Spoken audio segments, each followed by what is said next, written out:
tell you that you are the lowest of the low, tell you that you are a subhuman, tell you that the worst thing that could happen to someone should happen to you, tell you to go and get yourself effed by a cheese grater. I'm not for that.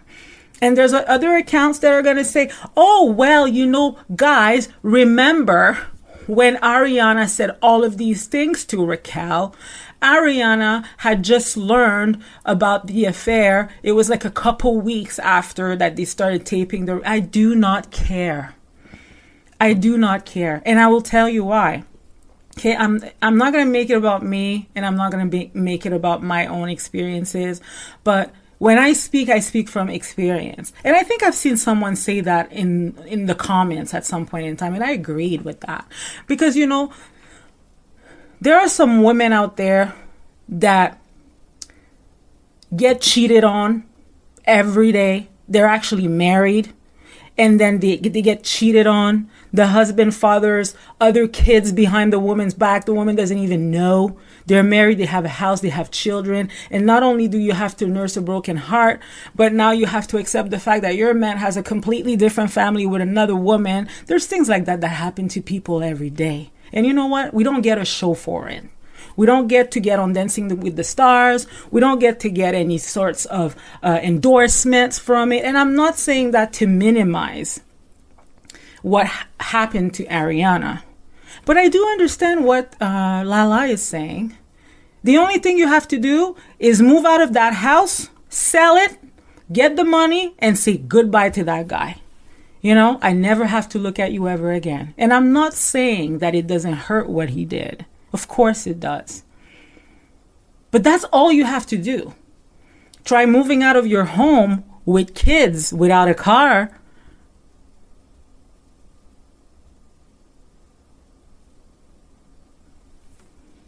There's lots of things that Ariana doesn't have to do with Tom. Lots of things.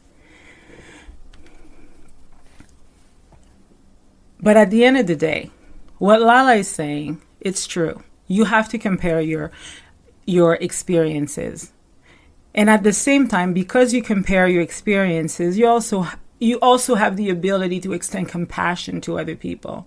And what I'm saying in the case of Lala, people are looking at you like the other woman. Like you said, whether it's true or whether it's not, I don't care, to be honest. But whether it's true or whether it's not, you know what it feels like to live with the public shame or with that scarlet letter, or when people are looking at you sideways. And maybe in those situations, you would have wished that someone would have a little bit of compassion for you, right? And the same thing for Sheena. Sheena, you started the whole show, and then basically you were the other woman. Brandy could not stand you. We saw you a little bit on Housewives. And then when you started in Vanderpump Rules, all of the girls didn't want to be your friend because they knew that, you were the other woman. And then you basically had to work your way up into the group, right? So you definitely understand what it feels like to be ostracized. And you wish you could have just provided your own explanation to the group and for people to believe you, right?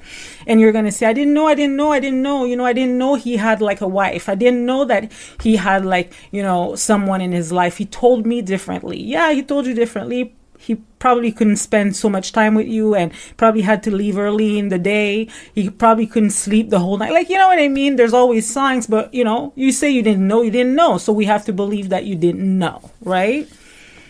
So none of you can really sit there and judge this girl, And even when Raquel said to Lala, you also cheated.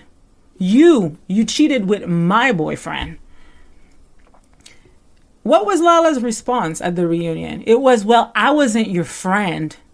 I was not your friend. And then she also says another word that I'm not going to repeat, right? Because I don't call women that. But she said, I was not your friend, as if that makes a difference, So basically cheating is okay if we're not friends. Where is your compassion for this girl? That's what I'm saying. I cannot take any of them seriously. Ariana, a long time ago, everybody knows, it was on tape.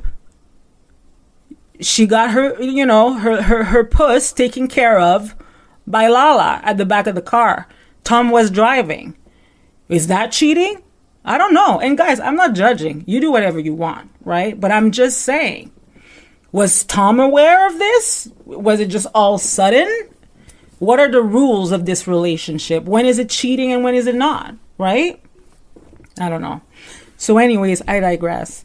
But when it comes to Lala, and you guys, if you go back to my March episode, good people can do bad things sometimes. I talk about this. I talk about this because I find that all of them, except for Katie, I believe, and I'm not sure who's the, like, if there's another person in that group that has not cheated with a friend of the group or just cheated in general. But maybe at the exception of Katie, I think that every single cast member of Vanderpump Rules could extend some sort of compassion to Raquel. I truly do.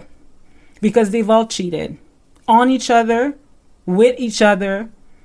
They've all lied at some point in time. This girl is no different. Now, is it different to cheat with, one of your best friend's man? Of course. I'm not denying that. But people need to stop acting as if like, oh, it depends. Like cheating is okay in certain instances. No, you don't get to not take accountability for the times that you have sucked in your life just because it does not benefit you in that instance, And, I've heard Bethany say something like, oh, she does her little video. I have more about Bethany later on, guys, I have more about her. But I've seen her talk about Raquel getting paid and securing the bag for next season and ask Bravo to basically give her a very, very, very large contract because she was used and abused on the show. And I understand where Bethany is coming from, but at the end of the day, I hope that Raquel does not return to the show. And I'm not saying that because I am a Raquel fan. I couldn't care less. I haven't watched the show for so many seasons, but this is what I'm going to say. What I've seen on that stage, I've seen a girl that was very distraught, broken. She was broken on that stage. I'm surprised she didn't leave and didn't say, that's enough. I have enough. I'm not going to take this. I think some part of her probably felt like I've done something so horrible, so I deserve all of these things that they're saying to me. But I still wanted her to know that no, you do not. You're a person who did a very bad thing, but you do not deserve to be called all of these names on an international stage. And for Andy to just sit there and just not put a stop to it and say, that's enough, guys. We're not doing this today. I thought that was just really, really disgusting. But I've said this before. I like Andy sometimes, but I really don't think he cares about the people of the show like that. I always thought that was just an illusion.